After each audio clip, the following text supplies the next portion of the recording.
नमस्कार, मी गणेश आचवल. स्वामी कृपा क्रिएशन्स या युट्यूब चॅनलमध्ये तुम्हा सर्वांचं मनपूर्वक स्वागत करतो. निमित्त आहे एका नव्या मराठी नाटकाचं. कसं आहे बघा, हल्ली काही नाटकांची शीर्षकच खूप कॅची असतात, आकर्षक असतात. आणि सुभेदार गेस्ट हाऊस या नावातच बरंच काही दडलेलं आहे. रहस्य, भय हा याचा जॉनर आहे हे आपल्याला शीर्षकावरनं वाटतं. अजून आम्ही प्रयोग बघितला नाही, 4 वाजता आज बघणार आहोत.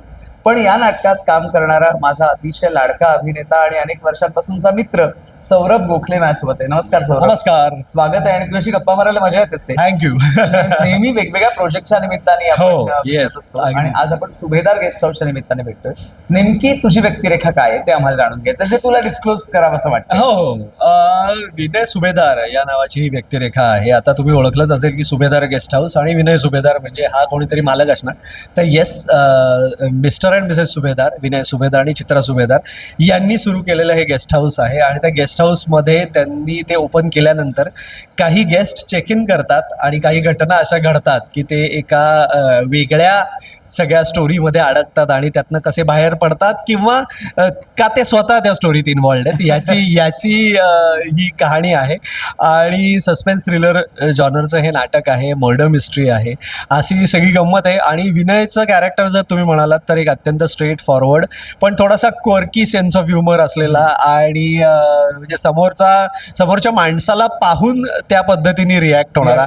चांगली वागणारी व्यक्ती असेल तर चांगला वागणारा, जरा विचित्र वागणारी व्यक्ती असेल तर त्या व्यक्तीशी तितक्याच तुसड्या पद्धतीने वागणारा, अशा पद्धतीचं हे कॅरेक्टर आहे. पण बायकोला अतिशय सांभाळून घेणारा आणि अशा पद्धतीचं हा माणूस आहे. आणि त्यांनी हे गेस्ट हाऊस बायकोच्या मदतीने उभं केलंय, अशी ती गंमत आहे. आणि पण प्रत्येक कॅरेक्टर हे वेगळ्या शेडचं आणि वेगळ्या बॅकग्राऊंडचं असल्यामुळे ही स्टोरी एका वेगळ्या लेवलला समोर बसलेल्या प्रेक्षकांना घेऊन जाते. बरोबर. सौरभ, कसं आहे बघ, म्हणजे मध्यंतरी काही वर्ष अशी रहस्यमय नाटकं येत नव्हती. हो, पण आता हो. 2025 सालाचा आपण विचार केला तर 2:22 असेल, हो. कुणीतरी आहे तिथं हो. असेल, सविता दामोदर पानसं पुन्हा आलं. Right. आणि नवकोर अर्थात सुभेदार Right, गेस्ट हाऊस आलं. right. मुळात तुला या भय, रहस्य या जॉनर बद्दल काय सांगायचं? इंटरेस्टिंग का माहितीये का, कारण मला कुठेतरी असं वाटतं की एंटरटेनमेंट जी असते ती कधी कधी ना फक्त आता म्हणजे आता पूर्वी काही वर्षांपूर्वी असं होतं की लोकांना प्रेमकथा बघायला जास्त आवडायच्या किंवा फॅमिली ओरिएंटेड काही असेल तर बघायला आवडायचं. पण कुठेतरी एखाद्या त्या कथेला जर समजा एखादी सुरुवात असेल, त्याच्यात काही ट्विस्ट अँड टर्न्स असतील, त्याच्यात कुठेतरी एक चॅलेंज असेल, कुठेतरी एखादा सस्पेन्स असेल, तर आता लोकांना बघायला कुठेतरी ते जास्त आवडतं. आणि त्याला कुठेतरी लोकांना मला वाटतं की ह्याच्यात आम्हाला एक पूर्णतः एंटरटेनमेंट फॅक्टर, आम्हाला पूर्ण पॅकेज ऑफ एंटरटेनमेंट मिळू शकतं. बरोबर. त्यामुळे मला वाटतं तशा धाटणीची, म्हणजे आता इव्हन तुम्ही जर चित्रपटांचं जर बघितलं तर चित्रपटही अनेक चित्रपट जे आता हिट होत आहेत किंवा आता लोकांना भावत आहेत ते बरेचसे सस्पेन्स थ्रिलर, जारण आला, एक्झॅक्टली. सो या इव्हन पॉडकास्ट म्हणाल तर Yes. पॉडकास्ट सुद्धा लोकांना हल्ली या जॉनरचे जास्त बघायला आवडतात.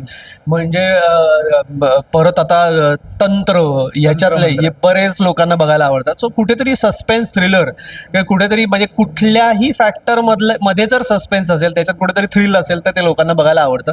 कदाचित असंही असू शकतं की डे टू डे आपल्या जे एक नॉर्मल ऑफिस लाईफ असतं किंवा जे काय सामान्य प्रेक्षकाचं जे एक लाईफ असतं त्याच्यात कुठेतरी तो थ्रिल मिस करत असतो आणि ते थ्रिल त्यांना समोर जर घडताना पाहायला मिळत असेल तर ते बघायला आवडतं. त्यामुळे सध्या मला वाटतं या नाटकांना आणि या अशा पद्धतीच्या कथांना जरा चांगलं हे आहे.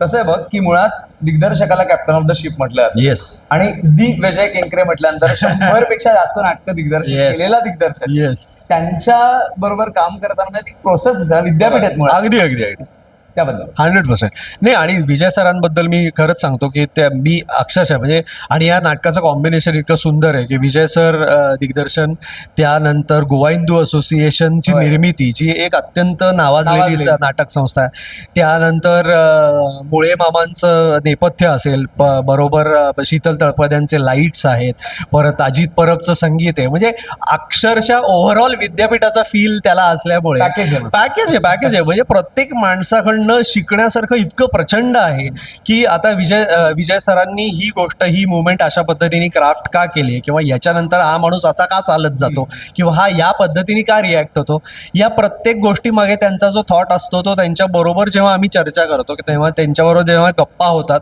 तेव्हा ते थॉट हळूहळू कळत जातात आणि मग त्याच्यात इतका इंटरेस्ट. आणि त्यामुळे जेव्हा विजय सर एखाद्या नाटकासाठी विचारतात तेव्हा आम्ही नाही म्हणायचा प्रश्नच येत प्रश्नच नाही. कारण आपल्याला माहित असतं की त्या दीड महिन्याच्या 2 महिन्याच्या प्रोसेसमध्ये इतक्या गोष्टी शिकायला मिळणार आहेत, इतक्या गोष्टी ऐकायला मिळणार आहेत आणि त्यातनं नॅचरली कुठलाही अभिनेता हा समृद्ध होत जातो. कारण त्यातले छोट्या छोट्या गोष्टी जर तुम्हाला ऑन स्टेज म्हणा किंवा even in front off camera तुम्हाला जर अप्लाय करता यायला लागल्या तर नथिंग लाईक इट. त्याच्यातनं कारण शेवटी तुम्ही ते अप्लाय कसं करता याच्यावर तुमचं शिक्षण अवलंबून असतं. बरोबर. नुसत्या तुम्ही जर साठवून ठेवल्यात आणि त्याचा उपयोगच काही नाही केला तर त्याला काही अर्थ नाही, ते पुस्तकी ज्ञान झाल्यासारखं. पण आम्हाला लकीली सरांबरोबर आता काम केल्यामुळे हे कधी कुठे कसं केव्हा वापरायचं हे आता हळूहळू कळायला लागल्यामुळे त्यांच्या तालमीत तयार होताना मजा येते. आणि परत मी म्हणलं तसं की मुळे मामांनी हा रंग इथे असा का वापरलाय, इथे शीतल सरांनी या पद्धतीने हा लाईट हा फोकस का दिलाय, हे जर तुम्ही डोळे उघडे ठेवून कान उघडे ठेवून व्यवस्थित ऐकायला आणि बघायला आणि अनुभवायला लागलात तर भरपूर शिकण्यासारखं. खरंय. 25 प्रयोग आता झालेले आहेत आणि पुढे 50, 100, 250, 500 गोडदौड चालू राहू पारितोषिकांचा वर्ष Thank you. सदिच्छा. Thank all the you. Best. आणि आपण प्रेक्षकांना सांगूया की सुभेदार गेस्ट हाऊसचा अनुभव नक्की घ्या. थँक्यू पण हो, त्यात किती अडकताय हे तिथे गेल्यावर थँक्यू गणेश.